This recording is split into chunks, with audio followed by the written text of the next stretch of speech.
Hey folks, Rick Berube here for another Facebook Live. We are very fortunate with us today to have from the lovely state of Arizona, Mr. ERIC HEIL. And I might add, number 3 individual agent in the whole state of Arizona. Congratulations. Woo! All right, my man, how's it going? I was getting a call, so hopefully I blocked it. Yeah, you did. You're good. We can hear you. Can you hear me? Yeah. So just Hopefully how's it I can going? hear you here. No, we can hear you. We can hear you. I can hear you. I'm going to pull over. Okay.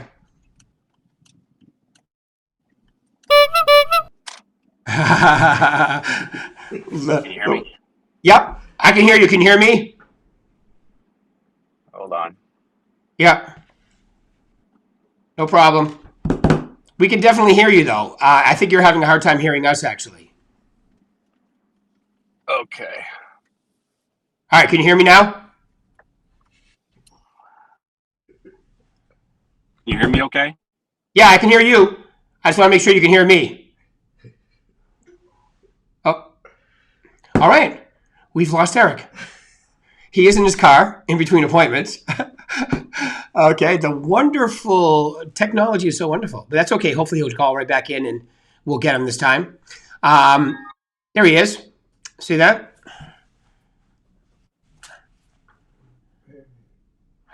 There he is.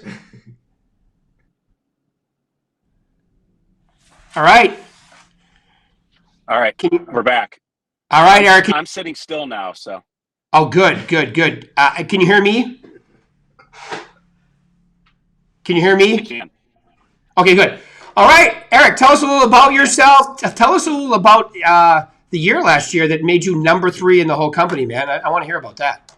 I'm sure they do too. Yeah, kind of surprising, coming off of all the stuff that we've been dealing through, everybody, with the pandemic. It's just kind of an odd time. A lot of people, I don't know if it was just pent up demand from people being stuck in their homes and finding to move the moves that they wanted to make, and the shuffling. There was a ton of people coming into the market. All the buyers that I had, I'd say 9 out of 10 were from out of state, mostly West Coast, but just a ton of people moving into the town, and the people that were selling that I had were moving out of town, Right. mainly with job relocations or just a family event that happened, divorce or marriage or whatever it is. They were moving out of state. So it was just a shuffling of people coming in and people going out. I really didn't have too many people buying up here, going from one, home to another in town. I do have some people that are looking, but it's just tough right now. They're having a hard time finding what they want. Inventory is still low, but yeah, last year was kind of a surprise for me too. There's just a lot of shuffling around for people. Yeah, and I definitely agree. I would say with the company too. Yeah, definitely. 9 out of 10 people are from out of state. Rick? Yep. Can you hear me? I think, the issue is, Paul, we can hear him, but he can't hear us. I don't know why. Oh, and he's gone again. Okay, so maybe we will do this on Thursday, Paul. I think I'm going to invite Eric back for Thursday at 10. But I just want to say, what Eric is talking about all makes sense. Do you want to try it one more time? What the heck? Yeah. Let's try it one more time. Oh, he's gone again. We have technical difficulties here in the studio. Actually, no, it's not in the studio. It's on the road. Okay. There he is. And I'm parked too, so I don't know where I cut off. You answered the whole question. The question is, can you hear me, Eric? Yeah, I can hear you now. Okay, good. All right, so that was the issue. No, you answered the question fully, and then I was just saying I agree with you. As a company, same thing. We have, most of our buyers are from out of state. You're in the area where, it's the number 1 destination from people from California. So tell us a little about it. What do you see going on in the market right now? And give us a little prediction for this year. What do you think is going to happen? Well, I think over the next 6 to 8 months, we're going to see a little bit of slowdown here. It's crazy. So when I say slowdown, going from a level of craziness to maybe just under the craziness. We're still really low inventory. We have about 4,500 single family homes that are actively listed in our market. Normally our market's 25,000 homes, approximately 20 to 25,000 homes actively listed. So we still have a really low amount of inventory. Those are for single family detached homes. I'm not including the condos and such in there, but yeah, I think we'll see a little bit of a slowdown. Maybe a return to or getting close to normalcy. I don't know if that'll happen. Again, prices are low, but with pressures from interest rates, going up, the war, and, just general gas prices, etc. I think you'll start to see some kind of slowdown, but it probably won't happen until the latter part of the year. This inventory is just still too low, I think, for that to happen. So that's kind of where we're at right now. But in general, I see it kind of getting back to a normal market, hopefully by the close to the end of the year. Yeah, that would give a lot of advantage to people that are looking to buy, right? Because right now those people are having a hard time, and you got to compete. It would be nice if it did level off a little bit, but you're right. Supply and demand and simple inventory alone says that's going to be tough. I just got a first-time home buyer under contract on a townhome, and we literally wrote 11 offers. And I felt really good about getting them under contract. We came close on some other ones, but it's tough for first-time home buyer. I mean, they've got enough to put down 20%, and it was a $200,000 townhome, and we got it locked up, but it was a struggle, getting there. Yeah. Well, good. Well, I'm glad you got it for them. That's the thing. And I just, with where the buyers are coming from, especially for you guys, I just see it staying tight for a while because, you have a lot of people moving into your county. A lot. Scottsdale, Phoenix area is the number one destination for people leaving California. So it's a pretty, Absolutely. yeah, steady stream, right? All Right. Yeah, exactly. right, cool. All right, good. What's your goal for this year? What would you like to get accomplished? I'd like to do, more than I did last year if I can. It started off slow with me right now. I've only got a couple under contract right now, and I've got buyers. I have a ton of people looking from out of state. It's still tough, with the inventory being low. It's still a little bit of a struggle, and I've got buyers in high end price ranges too. So it's not just on the lower end, that $0 to $1 million. And I hate to say $1 million is low, but our average price has gone up so high, the increase in price, that almost $1 million home really, sadly enough, doesn't get. You're almost at 2 million and up to get something that I'd call a little bit above average of what it used to be. So yeah, pricing's definitely changed, and the landscape of what that home is at $1 million definitely has changed. So it'll be interesting if I can find homes for the buyers that I have. It should be a pretty solid year again. So Yeah. Yeah. And just so you know, too, it was not just you, the whole market itself. It kind of tailed off at the end of last year. January started slow, but as a company, all four of our markets were definitely picking it up on the pendings. And I know that you're feeling that as well. right, Yeah. I am absolutely.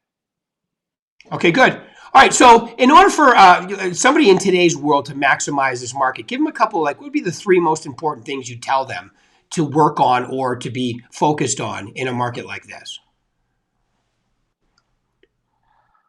Well, in our market, and I don't know if this happened in Nevada, but we had a change in the MLS system where they started allowing us to put properties on coming soon. And you have to set that up into the MLS for your clients. That's important. So when properties are about to be listed, and make sure your clients are set up for that, because it didn't automatically do that. So I had to go back in and change all that. And this was last year. So hopefully people are doing that now. They've got people seeing these coming soon, and so that's one. Stay on top of being in touch with your clients. I'll send out a mailer here and there, and I always stay up, sending them emails. I've got a monthly newsletter that goes out automatically through email, and I'll call people and just email and text them, see if they want to do lunch, check in with them, because you never know if they may not be a buyer or seller, but chances are they know someone that's about to buy or sell. So that's important to get connected with your sphere and past, your past clients, and stay in touch with them for, leads on other deals. Um, I'd say open houses are big for me, but the lack of inventory has proved, ill-fated on doing open houses. So if I get a listing, I'm going to hold it open Friday, Saturday, and Sunday all day, collect offers, and then sit down with my client and pick out what the best offer is, assuming that that's how it pans out, and that's how it has happened over the last year and a half. So that's kind of the measure there. But just to have a listing and hold it open, it's not, it's a kind of few and far between right now with the inventory being so low. So it's harder for me to pick up clients that way when I'm not, sitting open houses. And if someone else in my office has an open house, or has a listing and it hasn't sold, they're typically and they're doing open houses. So they're kind of garnering that for themselves, which I don't blame them. So Yeah, absolutely. Yeah, all good tips. Very, very good stuff. I think, I mean, what you said about the average sale price. Have you ever in your real estate career seen the average sale price climb like it has the last 2 years? never, no. And I've been in this market since 2003, and in '05, '06, the market really shot up. It was crazy, but nothing like this. It's definitely a different beast. I mean, you had inventory then. There were homes on the market. The pricing was increasing. People were buying, but not at the rate that they're doing it here. Not lines outside of doors. I mean, if something comes on the market for 600, 700,000, and it's in a decent area and it's priced pretty well, the day that it goes on, usually an agent's just going to hold it open for 4 or 5 or 6 hours, because the demand is so great that right when it opens up, they've got a line out the door. I've never seen that before. Yeah. Yeah, and I coach one of the agents in your office, and she had a buyer at 875 was the listing price, and the house sold for over 1 million. I mean, it's crazy. It is. Yeah, I have a buyer that we wrote 5 offers for. On the fifth offer, there was a home listed, had fallen out of escrow.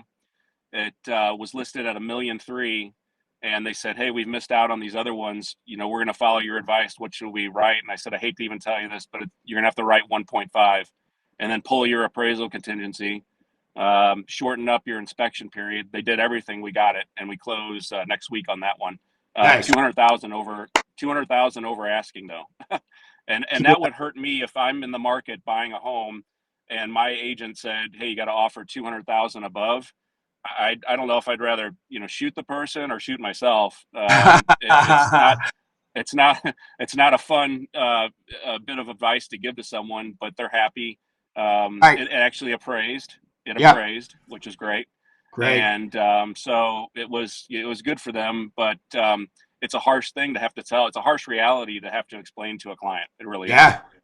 Yeah. You know what's really funny, Eric, is as you're talking, I'm thinking when I started with the company, okay, 8 years ago, Right?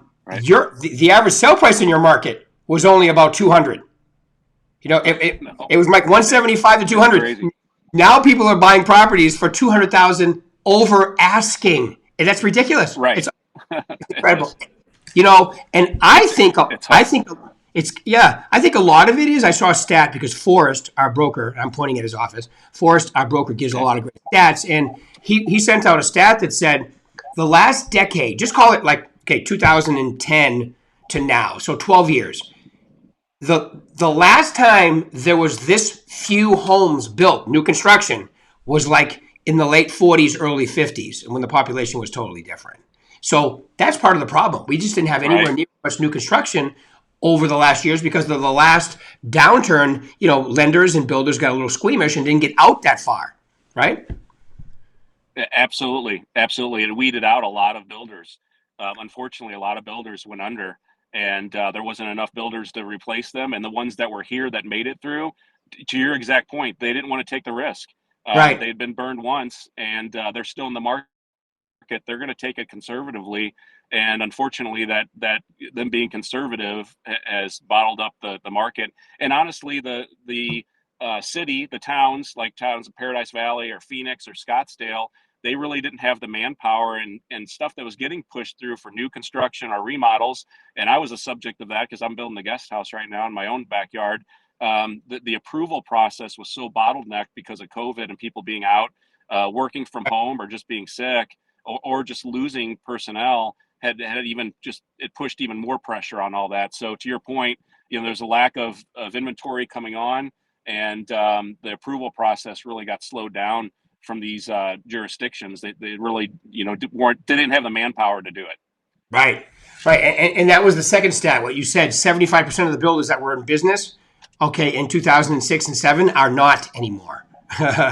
So that's also, and you'd mentioned the approval process, exactly. Plus lumber, labor, all of that's even they're not going to catch up for a while with the new home situation. It's just not going to catch up for a while. So I think we're in this market. Like you said, it could have ebbs and flows. I think the interest rates is probably going to curb that appreciation a little, but not too much, I don't think, because where are they going to go? I mean, people want to buy homes. Right. Absolutely. All right, my man. Well, I want to just say thank you very much for taking your time out today. I know that you're in between appointments there. We can see you're in your car. And congratulations again. Go walk a lot. What's that? Oh, thank you. I appreciate it. Thank you. I've got to go. I'm kind of in some casual clothes. I've got to walk a lot for our client that lives out of town. I got to film a residential lot, and it's on a hillside. So I kind of put my hiking shoes on, and I'm going to climb this mountain. Oh, cool. Are you in PV or outside of PV? I'm in PV right now. I'm not in I kind of pulled over in what I'll call a better connection area, and I've got to drive a little bit south on PV. But yeah, the lot is in PV. It's on Mummy Mountain. What we need to do in PV is get somebody with a plow, which would be really tough in Arizona, on the front of their truck to push all those, those cars that take your picture when you're speeding on the side of the roads. Right. Just push them into the woods. Exactly. All right, my man. Well, good luck. Have fun walking it, and thanks for taking your time out today. Really appreciate it. Thanks, Rick. I appreciate it. All right, Eric. Thank you. Keep rocking, my man. Talk to you soon. Thank you. Thank you. Okay, bye.